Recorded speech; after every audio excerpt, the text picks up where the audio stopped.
புனித சவேரியாருக்கு நவநாள் ஜெபம். மிகவும் சங்கிக்கப்பட்டவரும் தேவ சிநேக மிகுதியால் நிறைந்தவருமான புனித சவேரியாரே, உம்மோடு கூட சாஷ்டாங்கமாக திவ்ய சன்னிதானத்தை ஆராதிக்கிறோ.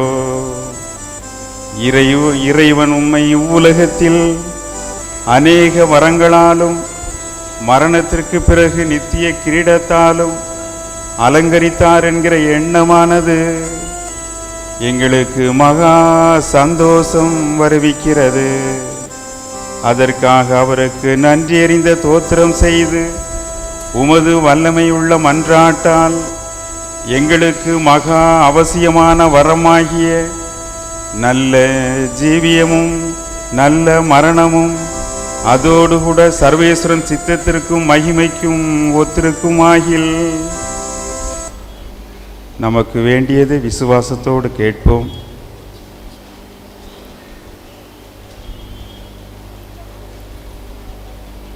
எங்களுக்கு அடைந்து தந்தருள வேண்டும் என்று உம்மை மன்றாடுகிறோம். ஜெபிப்போமாக. சர்வேஸ்வரா சுவாமி, புனித சவேரியாருடைய ஞான போதகத்தினாலேயும் அவர் பண்ணின அற்புதங்களினாலேயும் சிந்து தேசத்துள்ள ஜனங்களை தேவருடைய திருச்சபையில் அழைத்து வர சித்தமானீரே. அவருடைய பூச்சியமான புண்ணிய பலன்களை துதித்து வணங்குகிற நாங்கள் அவருடைய சுகிர்த மாதிரிகளை அனுசரிக்க அனுக்கிரகம் செய்தருளும். இந்த மன்றாட்டுகளை எல்லாம் இயேசுநாதருடைய திருமுகத்தை பார்த்து எங்களுக்கு தந்தருளும். ஆமீன். சுவாமி கிருபையாயிரும். கிறிஸ்துவே கிருபையாயிரும். சுவாமி கிருபையாயிரும். கிறிஸ்துவே எங்கள் மன்றாட்டை கேட்டருளும். கிறிஸ்துவே எங்கள் மன்றாட்டை நன்றாக கேட்டருளும். பரலோகத்தில் இருக்கிற பிதாவாகிய சர்வேஸ்வரா, உலகத்தை மீட்டு ரட்சித்த சுதனாகிய சர்வேஸ்வரா, தூய ஆவியாகிய சர்வேஸ்வரா, புனித தம திருத்துவமாயிருக்கிற ஏக சர்வேஸ்வரா, ஜென்ம பாவமில்லாமல் உற்பவித்த புனித மரியாயே, புனித இஞ்ஞாசியாரே, புனித இஞ்ஞாசியாருக்கு சம யோக்கியமும் பிரியமும் உள்ள ஞான புத்திரனாகிய புனித சவேரியாரே, சிந்து தேசத்துக்கு சீடரான புனித சவேரியாரே, சர்வ நன்மையுள்ள நற்செய்தியை போதித்தவரான புனித சவேரியாரே, அஞ்ஞான ஜனங்களுக்கும் ராஜாக்களுக்கும் இயேசுநாதருடைய திரு நாமமாகிய சுகந்தத்தை கொண்டு போக தெரிந்து கொள்ளப்பட்ட பாத்திரமாகிய புனித சவேரியாரே, விசுவாசத்தை காப்பவரான புனித சவேரியாரே, அஞ்ஞானத்தை மிகவும் வெறுத்து நீக்குகிறவரான புனித சவேரியாரே, சுவிசேஷ சத்தியத்தின் உத்தம பிரசங்கியான புனித சவேரியாரே, பிசாசினுடைய விக்கிரங்களை அழித்தவரான புனித சவேரியாரே, தேவதூத்திர வணக்கம் பரப்ப செய்வதற்கு நித்திய பிதாவினால் தெரிந்து கொள்ளப்பட்டவரான புனித சவேரியாரே, இயேசுநாதரை கண்டு பாவித்து பிரமாணிக்கமாய் பின் சென்றவரான புனித சவேரியாரே, தூய ஆவியின் துணியுள்ள எக்காலமாகிய புனித சவேரியாரே, சர்வேஸ்வரனுடைய திருச்சபைக்கு வச்சிர தூணாகிய புனித சவேரியாரே, அஞ்ஞானிகள் நன்னெறியில் திரும்புவதற்கு பிரகாசமான புனித சவேரியாரே, புண்ணிய நெறியில் தவறாத வழிகாட்டியான புனித சவேரியாரே,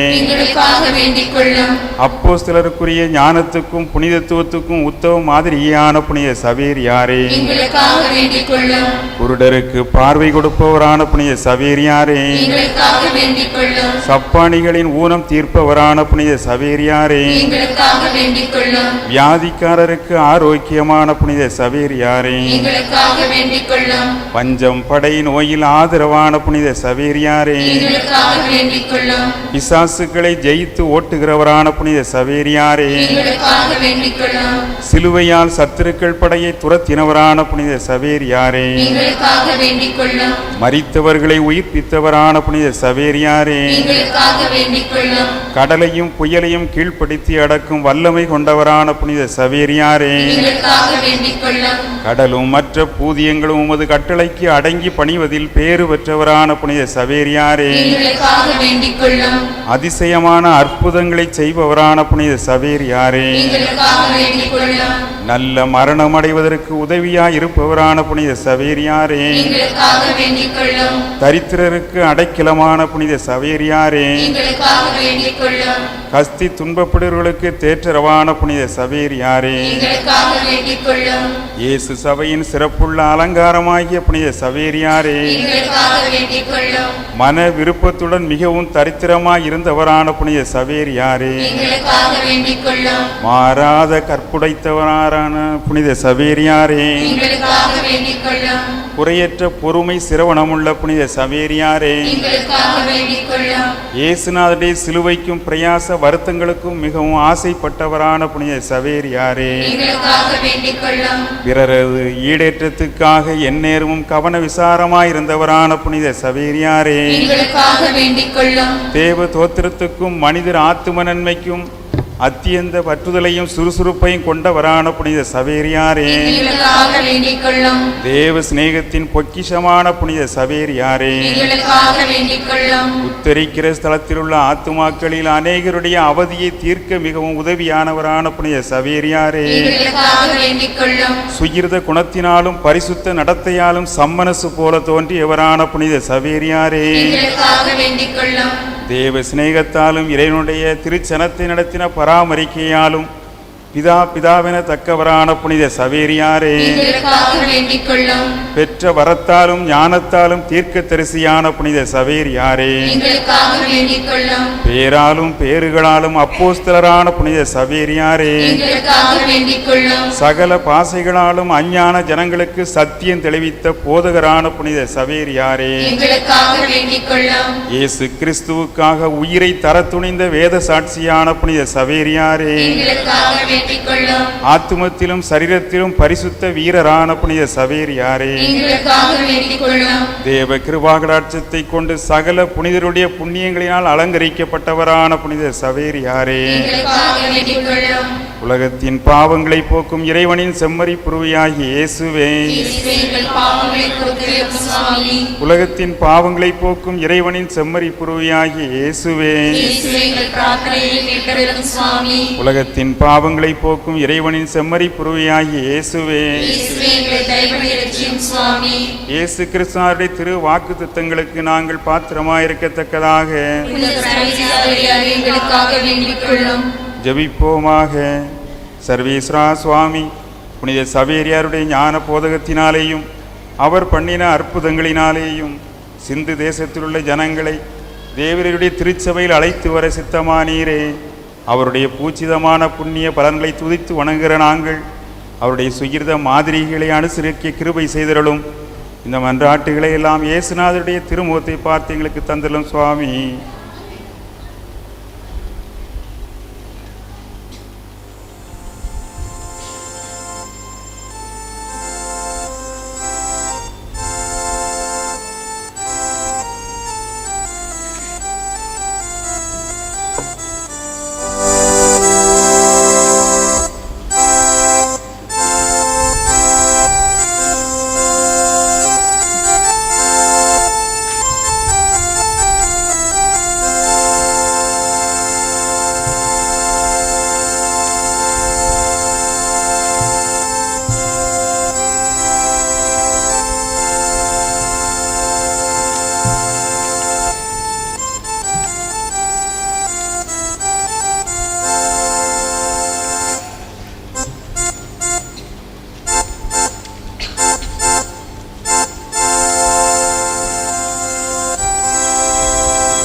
அனைவரும் அமர்வோம்.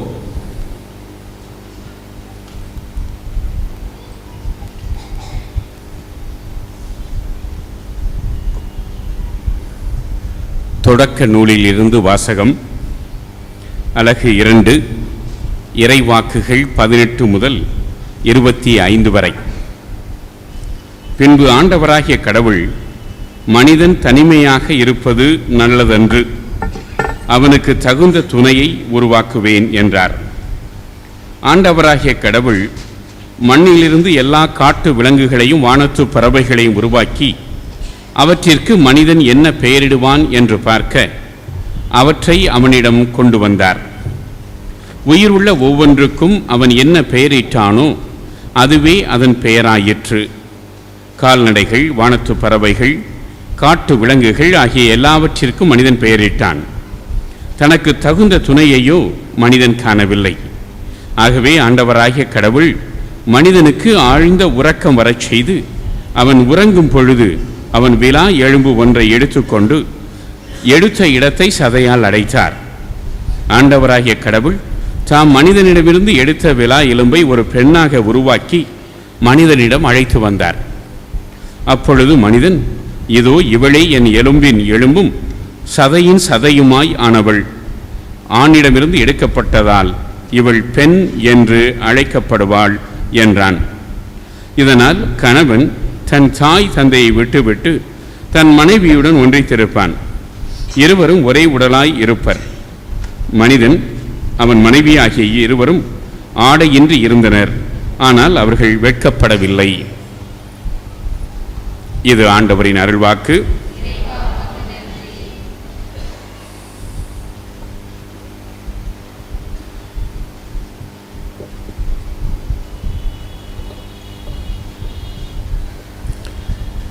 ஆண்டவர் இயேசுவில் என் அன்பிற்குரிய சகோதர சகோதரிகளே, உங்கள் மறை மாவட்டத்தினுடைய பாதுகாவலரும் உங்களுடைய பங்கின் பாதுகாவலருமாகிய புனித பிரான்சிஸ் சவேரியாருடைய திருவிழாவை சிறப்பிக்கின்ற இந்த நாட்களில் குடும்பம் என்ற பொருளை எடுத்து சிந்தித்துக் கொண்டிருக்கிறீர்கள். இந்த நாளில் குடும்ப வாழ்வில் ஆன்மீகமும் அருள்பணியும் என்ற பொருளில் நாம் சிந்திக்க இருக்கிறோம். குடும்பம், மொழி, இனம், நாடு என்ற மனித சமூக அமைப்புகளில் மிக பழமையானதும் கடவுளால் ஏற்படுத்தப்பட்டதுமான சமூக நிறுவனம் குடும்பம். இந்த குடும்பத்தை கடவுளே ஏற்படுத்தினார் என்று தொடக்க நூல் சொல்கிறது. அந்த பகுதியை இப்பொழுது நாம் வாசிக்க கேட்டோம். கடவுள் எதற்காக மனிதனை ஆணும் பெண்ணுமாக படைத்தார், எப்படி படைத்தார், அவர்கள் எவ்வாறு வாழ வேண்டும் என்று கடவுள் விரும்பினார் என்பதனை தொடக்க நூல் ஆசிரியர் தொடக்க நூலில் 2வது அதிகாரத்திலே குறிப்பிடுகிறார். எதற்காக கடவுள் மனிதனை ஆணும் பெண்ணுமாக படைத்தார் என்ற கேள்விக்கு தொடக்க நூல் ஆசிரியர் தருகிற பதில், அவன் தனிமையாக இருப்பது நன்றன்று. இந்த தனிமை என்ற துன்பம் கொடியது. தற்கொலை செய்து கொள்கிறவர்கள், பைத்தியங்களாக மாறுகிறவர்கள், இவர்களுக்கெல்லாம் அடிப்படை காரணம் தனிமை என்ற நோய். தனிமை தருகின்ற டிப்ரெஷன் என்ற மன அழுத்தம், இதுதான் இவர்களை ஒன்று மனநோயாளிகளாக மாற்றுகிறது அல்லது வாழ்வுக்கே முற்றுப்புள்ளி வைக்க தூண்டுகிறது. எனவேதான் கடவுள் மனிதன் தனிமையாய் இருப்பது நன்றன்று, அவன் உறவு வாழ்வு வாழ வேண்டும் என்று விரும்பினார்.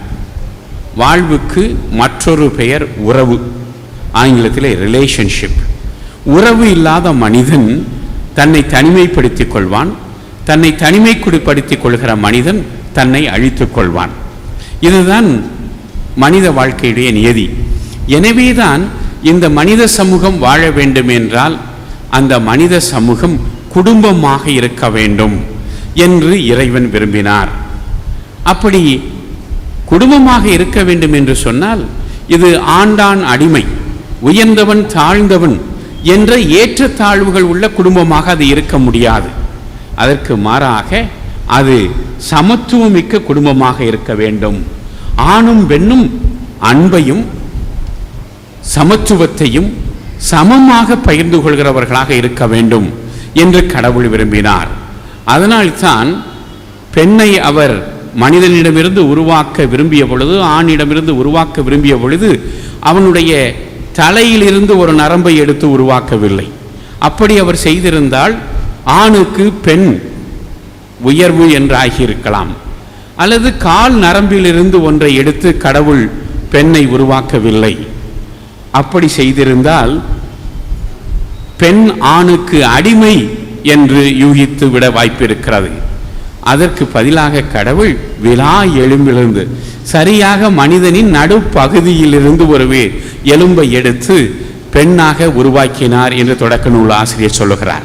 எனவே இந்த சமத்துவம் நாம் தமிழிலே பங்காளி என்று சொல்வோம், உடன் பிறந்த சகோதரர்களை பங்காளி என்று சொல்வோம். ஆனால் மனைவிதான் பங்காளி, எல்லாவற்றிலும் பங்கு போடுகிறவள் அவள்தான்.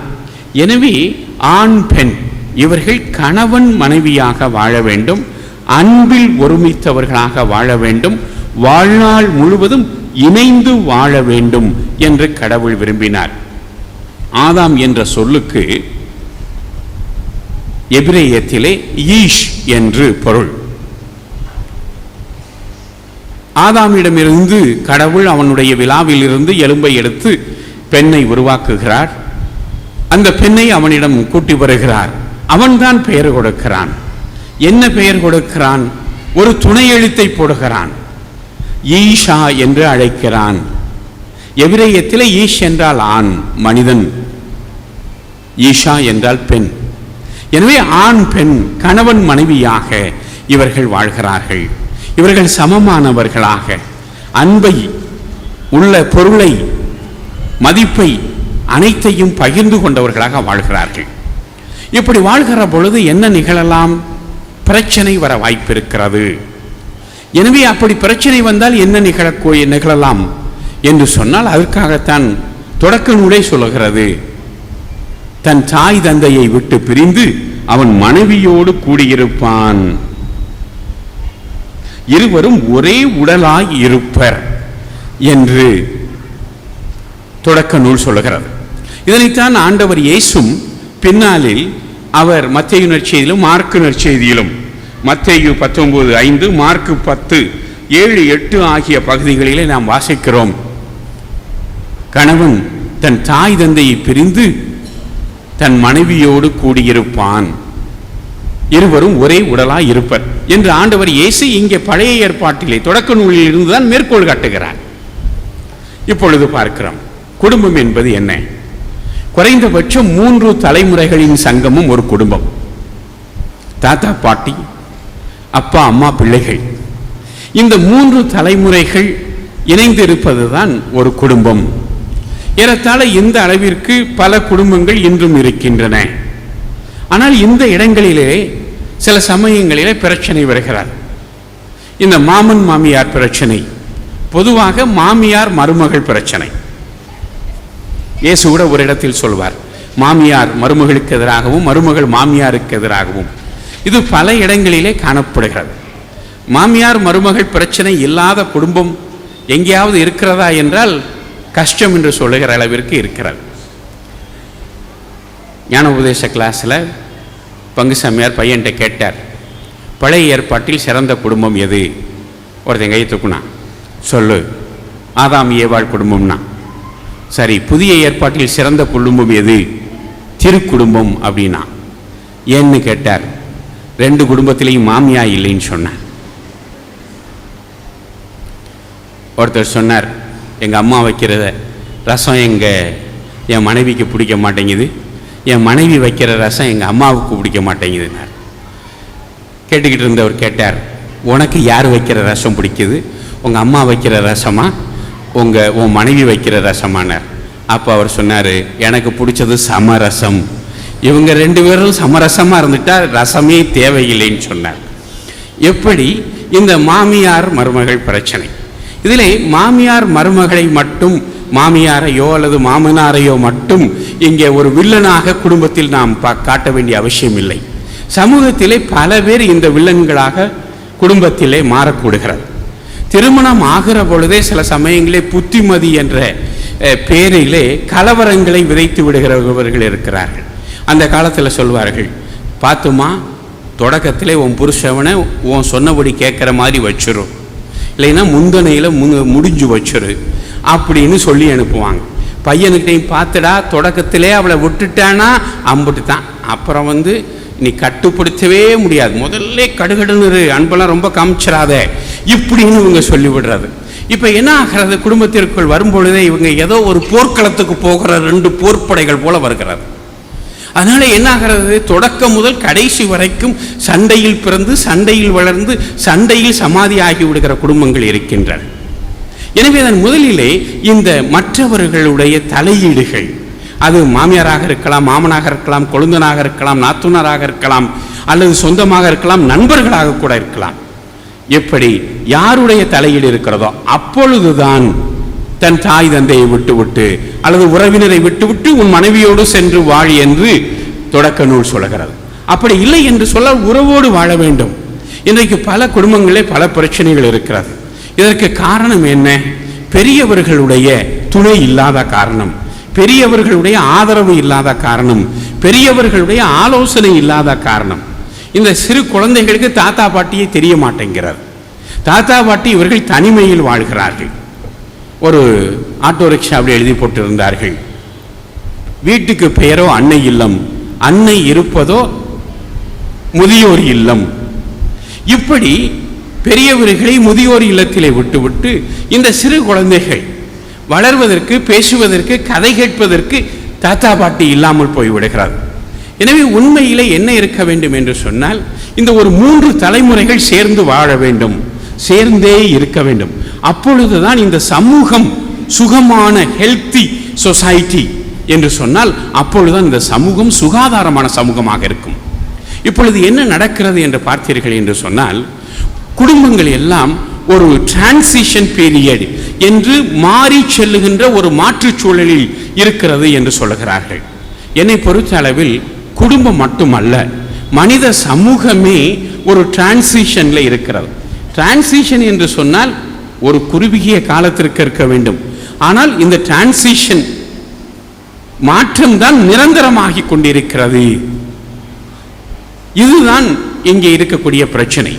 நீங்க நம்முடைய கிறிஸ்தவ வரலாறு 2000 வரலாறை பார்த்தீர்கள் என்றால் 2000 வருஷத்தை 4 பகுதிகளாகத்தான் வரலாற்று ஆசிரியர்கள் பிரிப்பார்கள்.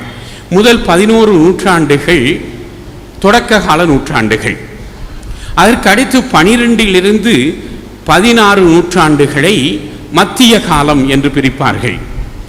இத்தனை நூற்றாண்டுகள், ஒரு 5 நூற்றாண்டுகள் மத்திய காலம். அதற்கு பிறகு 17 18 நூற்றாண்டுகளை நவீன காலம், மாடர்ன் ஏஜ் என்று அழைப்பார்கள். 18 19 நவீன காலம், 20 21 தற்காலம், கான்டெம்பரரி ஏஜ் என்று அழைப்பார்கள். இங்கே பாருங்கள், தொடக்கத்திலே 11 நூற்றாண்டுகள் ஒரே காலமாக அழைக்கப்பட்டது. அதற்கு பிறகு மத்திய காலம் 5 நூற்றாண்டுகள், அதற்கு பிறகு 2 நூற்றாண்டுகள் வேறு வேறு பெயர்கள் எடுத்திருக்கின்றன. சொல்லப்போனால் இனிமேல் ஒவ்வொரு 10 ஆண்டும் ஒரு பெயர் எடுத்து விடுமோ என்ற அபாயம் இருக்கிறது. இதற்கெல்லாம் காரணம் இந்த மனித சமூகத்திலே வருகிற மாற்றங்கள். நவீன காலம் என்று ஏன் அழைத்தார்கள்? அப்பொழுதுதான் விஞ்ஞானமும் அறிவியலும் தொழில்நுட்பமும் அதிகமாக வர ஆரம்பித்தது. அதுவரைக்கும் மின்சாரம் இல்லை, அதுவரைக்கும் பேருந்து இல்லை, அதுவரைக்கும் புகைவண்டி இல்லை, அதுவரைக்கும் ஆகாய விமானம் இல்லை. அதற்கு பிறகுதான் இந்த கண்டுபிடிப்புகள் எல்லாம் வர ஆரம்பித்தன. அதனால்தான் அதனை நவீன காலம், விஞ்ஞானமும் தொழில்நுட்பமும் ஆரம்பமாகிய காலத்தை நவீன காலம் என்று அழைத்தார்கள். இப்பொழுது கான்டெம்பரரி ஏஜ், தற்காலம். இந்த காலத்தில் என்ன நிகழ்கிறது? எல்லாமே மாறிக்கொண்டிருக்கிறது. நாடுகள் மாறிக்கொண்டிருக்கின்றன, இனங்கள் மாறிக்கொண்டிருக்கின்றன, அதுபோல குடும்பமும் மாறிக்கொண்டிருக்கிறது. ஆனால் எப்படிதான் மாறினாலும் இந்த அடிப்படை தன்மையிலே குடும்பம் மாறக்கூடாது, மாற முடியாது. தொடக்கத்தில் இருந்தே குடும்பங்களிலே பிரச்சனைகள் இருந்திருக்கின்றன. நம்முடைய குடும்ப விழாக்களுக்கு சென்றோம் என்றால் இலக்கியவாதிகள் பல பேரை மேற்கோள் காட்டி பேசுவார்கள். திருவள்ளுவரும் வாசுகியும் போல, அமராவதியும் அம்பிகாவதியும் போல, இப்படியெல்லாம் என்று சொல்லுவார்கள். ஆனால் வரலாற்றிலே பெரிய பெரிய தம்பதியர்கள் பல பேருக்கு பிரச்சனையும் இருந்திருக்கிறார். சாக்ரட்டிஸை பற்றி சொல்வார்கள். சாக்ரட்டிஸ் அறிஞர்களிலே மிகப்பெரிய அறிஞர். அவருக்கு வாய்த்த மனைவி சுத்தமாக அவரை புரிந்து கொள்ளாத ஒரு மனைவி, அறிவுக்கும் அவளுக்கும் சம்பந்தம் இல்லாதவள். சாக்ரட்டிஸும் பல பேர் வந்து பேசிக் கொண்டிருப்பார்கள், பல விவாதங்களை நடத்தி கொண்டிருப்பார்கள். ஆனால் இவள் திட்டிக் கொண்டே இருப்பாளாம். அப்பொழுது சாக்ரட்டிஸ் சொல்லுவாராம், ஈடி இடிக்கிறது என்று சொல்வாராம். தொடர்ந்து இவர் விவாதத்தை நடத்தி கொண்டிருப்பார், இவர் அறிவுபூர்வமான விஷயங்களை பகிர்ந்து கொண்டிருப்பார். ஆனால் அவருடைய மனைவிக்கு தாங்க முடியாமல் தண்ணீர் குடத்தை எடுத்து கொண்டு வந்து அவர் தலையில் ஊற்றுவாளாம். கொஞ்ச நேரத்துக்கு முன்னால் இடி இடித்தது, இப்பொழுது மழை பெய்கிறது என்று சாக்ரட்டிஸ் அமைதியாக சொல்லிவிட்டு தொடர்ந்து தன்னுடைய காரியத்தை செய்து கொண்டிருப்பாராம். இப்படி பொருந்தாத தம்பதியர்கள் அல்லது பொருந்தாத மனம் பார்ட்னர் இருந்திருக்கிறார்கள். அதே சமயத்தில் மிகச்சிறந்த தம்பதியர்களும் இருந்திருக்கிறார்கள். கார்ல் மார்க்ஸ் பொது உடைமை வாதம் என்பதுதான் இந்த உலகத்தை 20வது நூற்றாண்டிலே மிகப்பெரிய மாற்றங்களை அரசியலிலும் சமூக வாழ்விலும் கொண்டு வந்தது. அதனை இந்த உலகிற்கு தந்தவர் கார்ல் மார்க்ஸ். அவர் எல்லா நேரமும் லண்டன் நூலகத்திலேயே படித்துக்கொண்டே இருப்பாராம். அவருடைய மனைவி ஜூலியா ரஷ்ய அமைச்சருடைய சொந்த தங்கை. அவள் இவர் மேல் கொண்ட காதலின் காரணமாக திருமணம் செய்து தன்னுடைய சொத்துக்களை எல்லாம் விட்டுவிட்டு சேரி பகுதியிலே குடியிருந்திருக்கிறார். சேரி பகுதியிலே குடியிருந்து நோயிலும் துன்பத்திலும் கஷ்டப்பட்டிருக்கிறார். ஆனால் அப்படியும் தன்னுடைய கணவனுக்கு அன்பும் மதிப்பும் செலுத்தி வந்திருக்கிறார். இப்படிப்பட்ட தம்பதியர்களும் இருந்திருக்கிறார்கள்.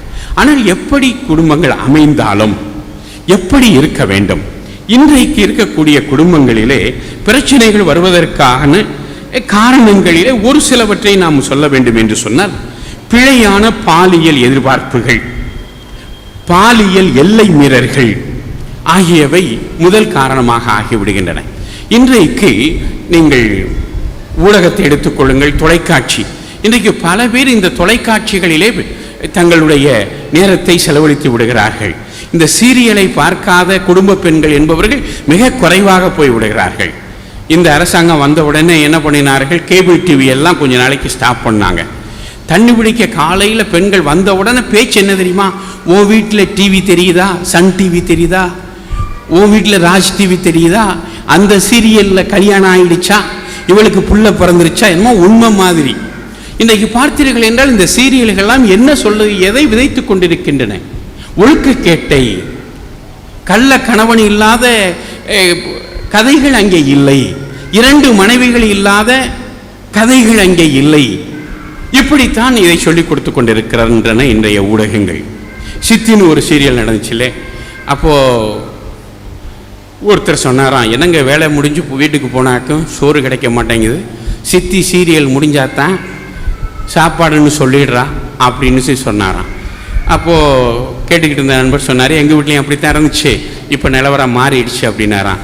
எப்படி மாறிச்சுனாராம், இப்படியே போச்சுன்னா பயல்களுக்கு வேற ஒரு சித்தியை பாத்திர வேண்டியதான்னு சொன்னேன், நிலைமை மாறிடுச்சு அப்படின்னு சொன்னாராம். இன்றைக்கு பாருங்கள், ஒழுக்கக்கேடு தான் அதிகமாக இங்கே ஒரு தத்துவமாகவே வைக்கப்படுகின்றன. எனவே இந்த மீடியாக்கள், இந்த தொலைக்காட்சிகள், திரைப்படங்கள், இன்னும் நெட்டுகளில் இன்டர்நெட்டிலே வரக்கூடிய பாலியல் தொடர்பான படங்கள், இவைகள் தான் ப்ளூ ஃபிலிம், ப்ளூ புக்ஸ், இவைகள் தான் இன்றைக்கு குடும்பத்தில் மிகப்பெரிய பிளவை ஏற்படுத்தி கொண்டிருக்கின்றன. எனவே இந்த பாலியல் என்பது கடவுள் கொடுத்த வரம். இது குடும்பத்தில் கணவனுக்கும் மனைவிக்கும் கடவுள் கொடையாக கொடுத்திருக்கிறார். அதை சரியான அளவில் சரியான முறையில் அனுபவிக்க வேண்டும். ஆனால் அங்கே பிழை ஏற்படுகிற பொழுதுதான் குடும்பங்கள் கெட்டுப் போகின்றன. இரண்டாவதாக பரஸ்பர நம்பிக்கையின்மை. ஒருவரை நிச்சயமாக நம்ப வேண்டும், இவர்கள் நம்புவதில்லை, மற்றவர்களை ஏற்பதில்லை, மற்றவர்களுடைய கருத்தை கேட்டுக்கொள்வதில்லை. அதனால் என்ன ஆகிறது, ஆணவம்.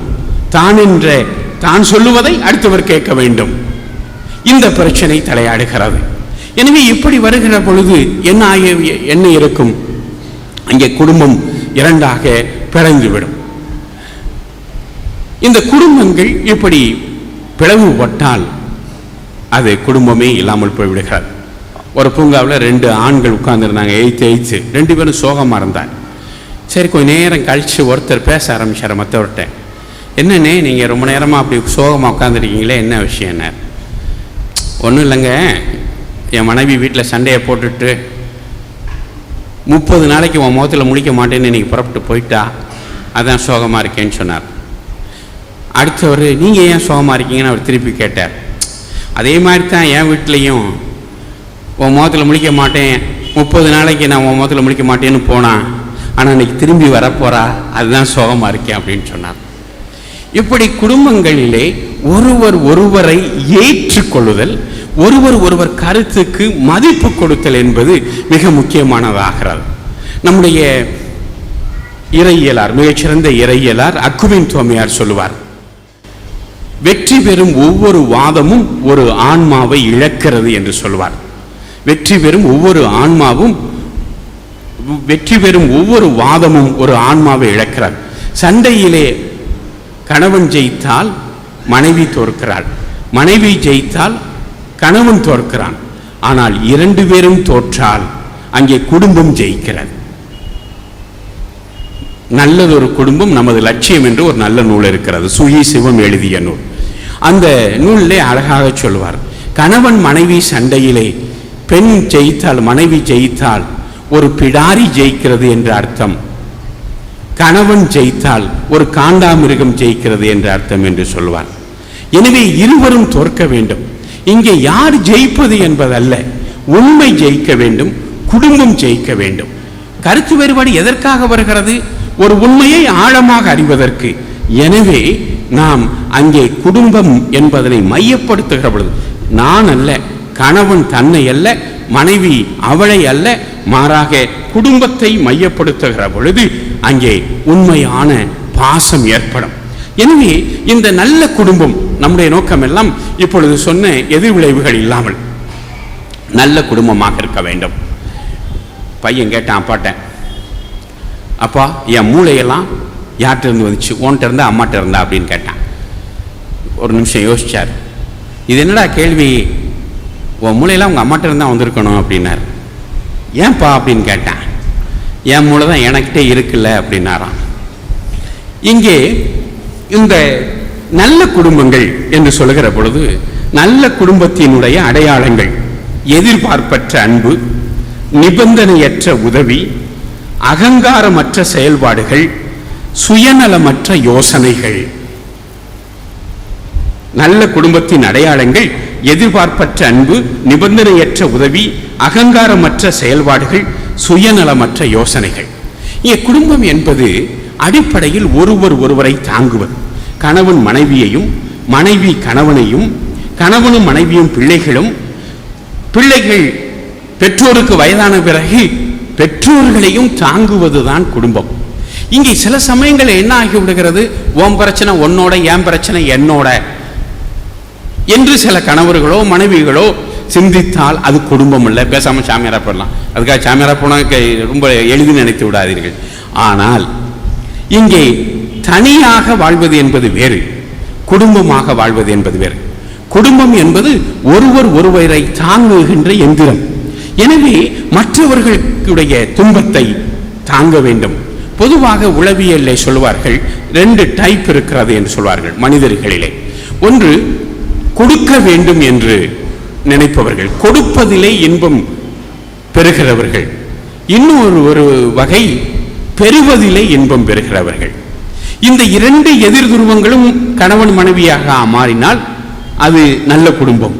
ஏனென்றால் தன்னை அனுபவிக்க ஒருவர் அனுமதிக்க வேண்டும், அவரை அனுபவிப்பதில் இவர் மகிழ்ச்சி அடைய வேண்டும். அனுபவிப்பது என்றால் உடல் சுகம் மட்டும் அல்ல, உணவு.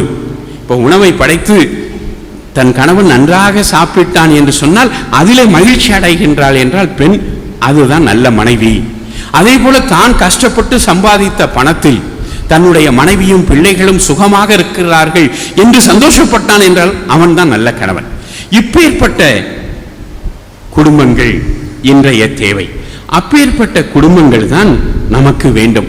இந்த குடும்பங்களை கடவுள் ஏன் ஏற்படுத்தினார் என்று சொன்னால், நிகழ்கால சுகத்திற்கும் எதிர்கால பாதுகாப்பிற்குமாக. நிகழ்கால சுகத்திற்கும் எதிர்கால பாதுகாப்பிற்கும். இன்றைக்கு குடும்பங்கள் மட்டும் இல்லாமல் இருந்திருந்தால் என்ன ஆயிருக்கும்? குழந்தைகள் பிறந்திருக்கலாம், ஆனால் குழந்தைகள் பிறந்திருந்தால் அது கோடிக்கணக்கான அனாதைகளை கொண்ட திறந்த வெளி உலகமாக இந்த உலகம் மாறியிருக்கும். எனவேதான் இந்த குடும்பம் ஒரு கட்டுக்கோப்பையும் பாதுகாப்பையும் மனிதனுடைய உணர்ச்சிகளுக்கு ஒரு வடிகாலையும் தருகின்றன. எப்படி கடவுளே அமைத்து கொடுத்திருக்கிறார். எனவேதான் இந்த குடும்பங்கள் கடவுளுடைய திட்டப்படி இருக்க வேண்டும். இங்கேதான் ஆன்மீகம் வருகிறது. இங்கே ஆன்மீகம் இல்லாத போது குடும்பம் என்பது ஏதோ ஒரு பருப்பொருள் தன்மையில் அனுபவிப்பது பெறுவது என்பதுதான் ஒரு குடும்பத்தினுடைய இலக்கு என்று சொன்னால், பெறுவது வரை அனுபவிப்பது வரை அவர்கள் இணைந்திருப்பார்கள். எப்பொழுது பெற முடியவில்லையோ அப்பொழுது பிரிந்து விடுவார்கள். இன்றைக்கு பார்த்தீர்கள் என்றால் நம்முடைய ஒரு புள்ளி விவரத்தை பார்த்து கொண்டிருந்தேன். 90களிலிருந்து 2013 வரை பார்த்தீர்கள் என்றால் ஒவ்வொரு வருஷமும் குறைந்தது 200லிருந்து 500 வழக்குகள் விவாகரத்து கேட்டு தமிழகத்தினுடைய நீதிமன்றங்களிலே வந்து சேருகின்றன. ஆனால் விவாகரத்துக்கு போகாமலே பிரிந்து போகிற குடும்பங்கள் இன்னும் நிறைய இருக்கின்றன. இப்படி குடும்பங்கள் பிரிந்து கொண்டிருக்கக்கூடிய சூழ்நிலையில் நம்முடைய குடும்பங்கள் எந்த குடும்பத்தை முன்மாதிரியாக வைத்திருக்க வேண்டும்? பொதுவாக நம்முடைய மறையுரைகளிலே திருக்குடும்பத்தை சூசை, மரி, இயேசு இந்த மூவரை அழைத்தான் வழக்கமாக ஒரு முன்மாதிரியாக நாம் சொல்லுவோம். ஆனால் நமக்கு முன்மாதிரிகை எது என்று சொன்னால் மூவொரு கடவுள் குடும்பம். தந்தை, மகன், தூயாவி இவர்களே குடும்பமாக இருக்கிறார். எனவேதான் கடவுள் மனிதனை படைக்கிற பொழுது தன் பாவனையாகவும் சாயலாகவும் அவனை படைப்போம் என்று சொன்னார் என்று தொடக்க நூல் சொல்கிறது. கடவுளுடைய சாயல் பாவனை என்ன? அதுதான் அன்பு. அன்புள்ள மனிதர்களாக நாம் வாழ வேண்டும். இந்த மூவொரு கடவுள் திருவிழாவிலே குரு சொல்லுகின்ற பூசை தொடக்க உரையிலே ஆழ்வகையில் தனித்தன்மையையும் இறை இயல்பில் ஒருமையையும் மகத்துவத்தில் சமத்துவத்தையும் ஆராதிக்கிறோம் என்று சொல்லுகிறோம். இங்கே இதுதான் சிறந்த ஒரு எடுத்துக்காட்டு. ஒரு குடும்பத்திலே பார்த்தீர்கள் என்று சொன்னால் கணவன், மனைவி, பிள்ளைகள் என்று வைத்துக் கொண்டால் அதிலே திறமைகள் ஒரு சிலரிடம் கூட இருக்கும், ஒரு சிலரிடம் குறைவாக இருக்கும். சில சமயங்களில் சில பிள்ளைகள் ஊனமுற்றவர்களாக, மாற்றுத்திறனாளிகள் என்று இப்பொழுது சொல்கிறோம், ஊனமுற்றவர்களாக போய்விடுவார்கள். அல்லது மூளை வளர்ச்சியே இல்லாத பிள்ளைகளாக போய்விடுகிறார்கள். நான் சில சமயத்தில் நினைப்பேன், இந்த உலகிலே மிகப்பெரிய தியாகிகள் என்றால் யார்? ஒரு நாட்டினுடைய சுதந்திரத்திற்காக போராடியவர்கள் அல்ல. வாழ்நாள் முழுவதும் வளர்ச்சி அடையாத மூளை, மன வளர்ச்சி அடையாத பிள்ளைகளை வைத்து பராமரிக்கிற பெற்றோர்கள் தான் உண்மையான தியாகிகள். 25 வயது 28 வயது ஆகிய பெண் குழந்தைக்கோ ஆண் குழந்தைக்கோ இவர்கள் இன்னும் சிறுநீர் எடுத்து ஊற்றுகிறார்கள் என்று சொன்னால் அவர்கள் தான் தியாகிகள். அப்பேற்பட்ட குடும்பம். இங்கே குடும்பம் என்று சொல்கிற பொழுது திறமைகள் குறைவாக இருக்கலாம், பலம் குறைவாக இருக்கலாம். ஆனால் ஒவ்வொருவரும் தனி நபர் என்ற முறையில் அவர்களுக்கு தனித்தன்மையை மற்றவர்கள் ஏற்றுக்கொள்ள வேண்டும். ஆனால் குடும்பம் என்ற முறையில் ஒரே குடும்பம் என்ற உணர்வும் பாசமும் இருக்க வேண்டும். அந்த குடும்பத்தில் வருகின்ற லாபம், பணம், ஆதாயம் இது எல்லோருக்கும் சமமாக பகிர்ந்து கொடுக்கப்பட வேண்டும். மகத்துவத்தில் சமத்துவம். இறை குடும்பத்திற்கு மகத்துவம் தான் ஆதாரம். அந்த ஆதாரம் வருகிறது, ஆதாயம் வருகிறது. ஆனால் நமக்கு வருகின்ற பொருள் அனைத்தையும் நாம் எல்லோரோடும் பகிர்ந்து கொள்ள வேண்டும். அப்படி பகிர்ந்து கொண்டு வாழ்கின்ற பொழுதுதான் கணவன், மனைவி, பிள்ளைகள் என்ற தனிநபர்கள் இவர்களே தனி மனித உணர்வுகள் ஏற்றுக்கொள்ளப்பட வேண்டும். ஆனால் ஒரே குடும்பம் என்ற உணர்வு வளர்க்கப்பட வேண்டும். இதற்கெல்லாம் என்ன வேண்டும்? எப்பொழுது நாம் இந்த உணர்வுகளில் வளர முடியும்? திருக்குடும்பம் போல வளர முடியும். சூசை, மரி, இயேசு இவர்களை பற்றி சொல்ல வேண்டியதில்லை. சூசை எப்படி எவ்வளவு பெரிய தியாகங்களை செய்ய வேண்டியிருந்தது, மரியன்னை எவ்வளவு பெரிய தியாகங்களை செய்ய வேண்டியிருந்தது. மரியாள் இறைவனுடைய அன்னை என்று அழைக்கப்பட்டவர். ஆனால் சூசைக்கு பணிந்து இருந்தார். சூசைக்குத்தான் அருளப்படுகிறது, எகிப்திற்கு போ. எகிப்திற்கு அழைத்தவுடன் அன்னை மரியாள் இயேசுவை சுமந்து கொண்டு செல்லுகிறார். அங்கே நீ திரும்பி செல் உன் நாட்டிற்கு என்று சொல்லப்படுகிறது. சூசைதான் மரியாளை அழைக்கிறார். எனவே மரியாள் உடனே அவர் பின்னால் வருகிறார். இப்படி ஒரு பணிவான இதோ ஆண்டவருடைய அடிமை என்று சொன்னார். ஆண்டவனுக்கு மட்டுமல்ல, யோசிப்புக்கும் பணிந்திருந்தார். இதைத்தான் நம்ம எபேசியருக்கு எழுதிய திருமுகம் 5வது அதிகாரத்திலே கணவன் மனைவிக்கான கட்டளை அல்லது கணவன் மனைவிக்கான அறிவுரையாக புனித பவுல் கூறுகிறார். 5வது அதிகாரம் எபேசியருக்கு எழுதிய திருமுகம் 25 முதல் உள்ள பகுதியிலே படித்தீர்கள் என்றால் எப்படி இருக்க வேண்டும், இந்த பணிவு வேண்டும் என்று மிக ஆழமாக வலியுறுத்துகிறார். மனைவி கணவனுக்கு பணிந்திருக்க வேண்டும். ஆனால் கணவன் இயேசு திருச்சபையை அன்பு செய்வது போல மனைவியை அன்பு செய்ய வேண்டும் என்று சொல்வார். எனவே என்னை பொறுத்த அளவிலே இந்த அன்பும் பணிவும் இது ஒரு நாணயத்தினுடைய 2 பக்கங்கள். யாருக்கு அன்பு வேண்டும், யாருக்கு பணிவு வேண்டும்? கணவனுக்கும் அன்பும் பணிவும் வேண்டும், மனைவிக்கும் அன்பும் பணிவும் வேண்டும். யார் எதற்கு பணிந்திருக்க வேண்டும்? உண்மைக்கு இருவரும் பணிந்திருக்க வேண்டும், நீதிக்கு இருவரும் பணிய வேண்டும், நியாயத்திற்கு இருவரும் கட்டுப்பட வேண்டும். அப்படி இருக்கிற குடும்பம் தான் நல்ல குடும்பமாக இருக்கும். இப்படி குடும்பங்கள் இருக்க வேண்டும் என்று சொன்னால் உண்மையிலே ஆன்மீகம் எந்த குடும்பத்தில் இருக்கிறதோ அந்த குடும்பத்தில் தான் இப்பேற்பட்ட கணவன் மனைவி உறவு மட்டுமல்ல, நல்ல பிள்ளைகள் வளருவார்கள். சில சமயங்களில் சில தாய்மார்கள் வயிற்றில் அடிச்சுக்குவாங்க, ஒன்று போய் நான் பெத்தனடா அப்படின்னு சொல்லி இந்த வயிற்றை சபித்துக் கொள்வார்கள். ஆனால் நன்மக்களை பெற்றிருக்கின்ற பெற்றோர்கள் இந்த வயிறு மட்டும் காரணம் அல்ல, இந்த வளர்ப்பும் காரணம். எல்லா குழந்தைகளும் நல்ல குழந்தைகள் தான் மண்ணில் பிறக்கையிலே. அவர் நல்லவராவதும் தீயவராவதும் பெற்றோரின் வளர்ப்பிலே. அன்னை மட்டும் ஆக்கிட வேண்டாம், பெற்றோரின் வளர்ப்பிலே. எல்லோருடைய இந்த பெற்றோர்கள் வளர்க்கின்ற வளர்ப்பில்தான் இந்த குழந்தைகள் இருக்கின்றன. இந்த சமூகம் இன்றைக்கு இந்த அளவிற்கு வளர்ந்திருக்கிறது அல்லது மனித சமூகம் இருந்திருக்கிறது. இந்த சமூகத்திலே பார்த்தீர்கள் என்று சொன்னால் எப்பொழுதுமே கொலைவெறி இருந்திருக்கிறது. நிறைய சண்டைகள் நடந்திருக்கின்றன. நிறைய பேர் சண்டைகளிலே செத்திருக்கிறார்கள். முதல் உலகப் போர், 2வது உலகப் போர், அண்மையிலே இருக்கக்கூடிய நம்ம இலங்கையிலே நம்முடைய தமிழ் சொந்தங்கள் எத்தனை 1000 பேர் கொல்லப்பட்டு இருக்கிறார்கள், வஞ்சிக்கப்பட்டு இருக்கிறார்கள், கற்பழிக்கப்பட்டு இருக்கிறார்கள். திரும்ப திரும்ப அந்த செய்தி வருகிறது. இப்படி ஒரு பழிகார உலகம், கொலைவெறி உலகம், ஆபாச உலகம். ஆனால் இந்த உலகத்தில் மனித தன்மை கொண்டவர்கள், நல்ல மனிதர்கள், நல்ல அறிஞர்கள், நல்ல நிர்வாகிகள் இருந்திருக்கிறார்கள். ஆபிரகாம் லிங்கன் போன்றவர்கள் ஒவ்வொரு மாநிலமும் அமெரிக்காவில் சண்டை போட்டு செத்துக் கொண்டிருந்த போதுதான் அந்த மாநிலங்களை எல்லாம் இணைத்து யுனைடெட் ஸ்டேட்ஸ் ஆஃப் அமெரிக்கா, ஒருங்கிணைந்த மாநிலங்களை கொண்ட அமெரிக்கா என்ற பெயரை கொடுத்து முதல் ஜனாதிபதியாக அவர் மாறினார். இப்படி அவர் அவருடைய பெற்றோர்கள் பற்றி சொல்வார்கள், அவர் செருப்பு தைக்கின்ற கூலியாளுடைய மகன்தான். அவர் ஜனாதிபதியாக அந்த நாட்டில் உயர்ந்தார். அப்படி அவர் ஜனாதிபதி ஆன உடனே அதை ஏற்றுக்கிற முடியலை. அந்த நாட்டினுடைய சீஃப் செக்ரட்டரி இவங்கெல்லாம் நம்முடைய ஐஏஎஸ் வர்க்கம், உயர்ந்த குடும்பங்களில் பிறந்து நல்ல படிப்பு படித்து பெரிய பதவிக்கு போகிறவர்கள். அவனுக்கு அந்த ஆளுகள்லாம் ஏற்றுக்க முடியல. ஒரு செருப்பு தைக்கிறவனுடைய மகனுக்கு நாம் வேலை செய்ய வேண்டியது இருக்கேன்னு சொல்லி ஜனாதிபதி வருகிறார். வந்த உடனே இவர் தன்னுடைய ஷூவை காமிச்சு சொன்னாராம், அந்த ஷூ உங்கள் அப்பா எனக்கு தச்சு கொடுத்ததுனாராம். நான் நினச்சி பார்த்தேன், சப்போஸ் நான் இருந்திருந்தா என்ன செஞ்சுருப்பேன், நீங்கள் இருந்திருந்தா என்ன செஞ்சுருப்பீங்க? ஓங்கி அறை விட்டுருப்பீங்க. ஓங்கி அறை விட்டுருந்தா அன்னைக்கு நியூஸ் பேப்பர், இன்னைக்கு மீடியா, பிரைம் மினிஸ்டர் அறைந்தார், ஜனாதிபதி அறைந்தார் அப்படின்னு சொல்லி பெரிய பேச்சாகி போயிடும். நான் என்ன பண்ணியிருப்பேன், ரொம்ப யோசனையாக ஒரு பேப்பரை கொண்டு வர சொல்லி நான் போடுற முதல் கையெழுத்து அவனை டிஸ்மிஸ் பண்ணுறதா செஞ்சுருப்பேன். ஆனால் ஆபிரகாம் லிங்கன் அவரிடம் சொன்னார், ரிப்பேர் ஆச்சுன்னா என்கிட்ட கொடுங்க, நான் ரிப்பேர் பண்ணி தர்றேன், எனக்கும் அந்த வேலை தெரியும்னு சொன்னார் பணிவோடு. இதுதான் உயர்ந்த மனிதர்கள். இத்தகைய உயர்ந்த மனிதர்கள், தியாகசீலர்கள், தொண்டர்கள், அன்னை தெரசா போன்றவர்கள், ஏன் நாம் கொண்டாடுகிற நம்முடைய புனிதர்கள், எத்தனை பேர் வேதபோதக குருக்கள் தங்களுடைய நாட்டை ஒரே சமயத்தில் துறந்துவிட்டு அதற்கு பிறகு திரும்பி போனதே இல்லை. தங்களுடைய விருப்பமான உணவை சாப்பிட்டதில்லை. இங்கே இந்த வெயிலிலும் வேனலிலும் கிடந்து நாம் இன்னைக்கு ஏசியில் இருக்கிறோம், ஃபேன் இல்லாமல் தூங்க முடியவில்லை.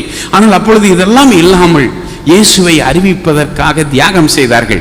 இவர்கள் எல்லாம் நல்ல குடும்பங்களில் பிறந்தவர்கள், ஆன்மீகம் இருந்த குடும்பங்களில் பிறந்தவர்கள். அதனால் தான் இவர்கள் பெரிய தியாகசீலர்களாக, புனிதர்களாக மாற முடிந்தது. ஒன்று தெரிந்து கொள்வோம், ஆன்மீகம் என்பது என்ன? மகாத்மா காந்தி சொன்னார், சோல் ஃபோர்ஸ், ஆன்மாவினுடைய பலம் என்று சொன்னார். நமக்கு புயபுலம் இருக்கிறது, அடிக்கிற பலம், அல்லது அறிவு பலம் இருக்கிறது. ஆனால் இவற்றை விட சிறந்த பலம் எது? ஆன்ம பலம், சோல் ஃபோர்ஸ். இந்த ஆன்மீகம் என்பது எப்படி வரும்? தொடக்கத்திலிருந்து ஜெபம் செய்கின்ற குடும்பம். இப்பொழுதெல்லாம் குடும்ப ஜெபம் என்பது அது யாருக்குமே தெரியாமல் போய்விட்டது. எல்லாம் டெலிவிஷன் மட்டும்தான் தெரிந்திருக்கிறது. ஆனால் மீண்டும் நம்முடைய குடும்பங்கள் எப்பொழுது ஜெபிக்கின்றனவோ சேர்ந்து ஜெபிக்க வேண்டும். பெரியவர்கள் நாள் பூரா ஜெபமாலை சொன்னா பத்தாது.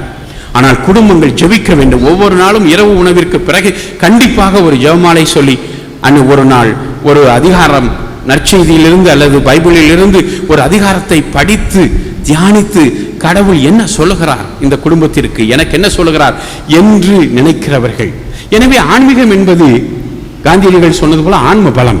ஆனால் இன்னொரு வார்த்தையிலே இறைவழி செல்லல், இறைவனை மையப்படுத்தி வாழுதல், இறைவன் கூறுவது போல இறை ஆவிக்கு ஏற்ற வாழ்வை வாழ்தல்.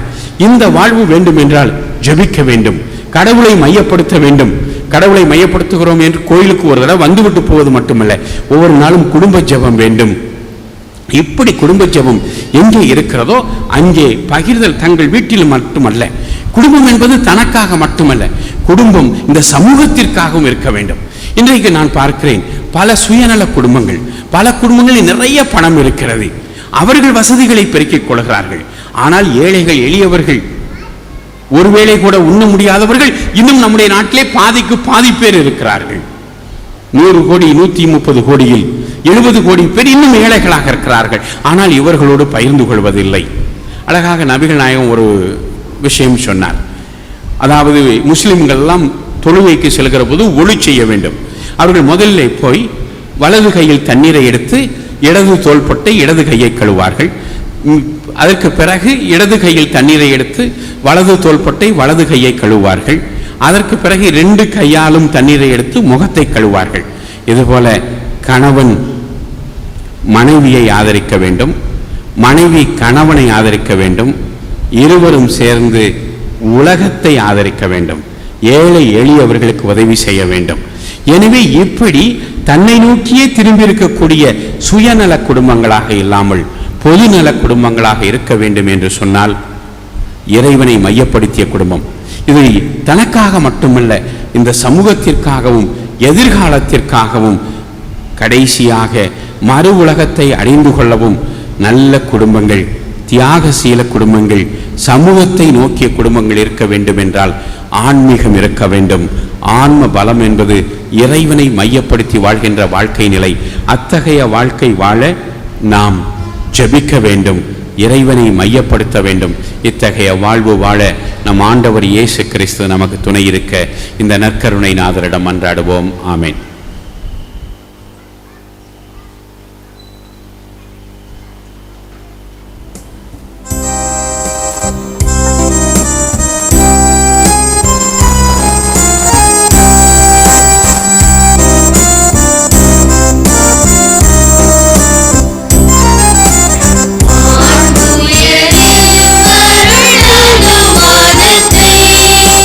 தாழ்ந்து பணிந்து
ஓ நின்று அவர்களுக்கு அப்பம் அளித்தீரே.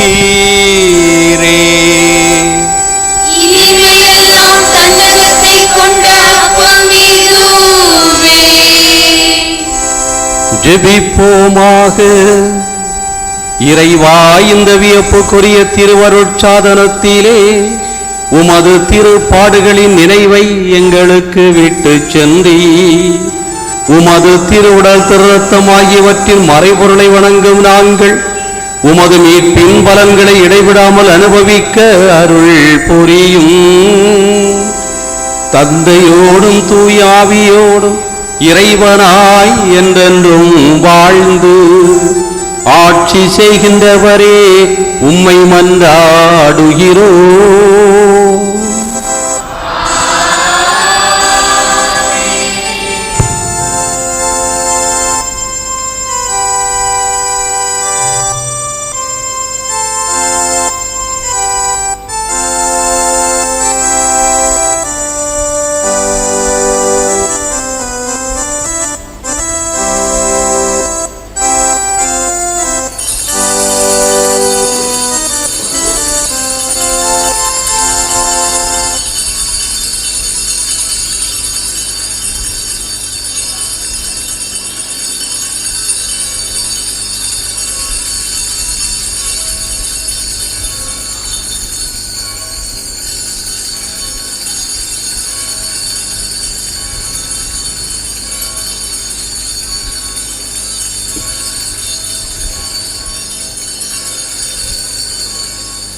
கருணைக்கு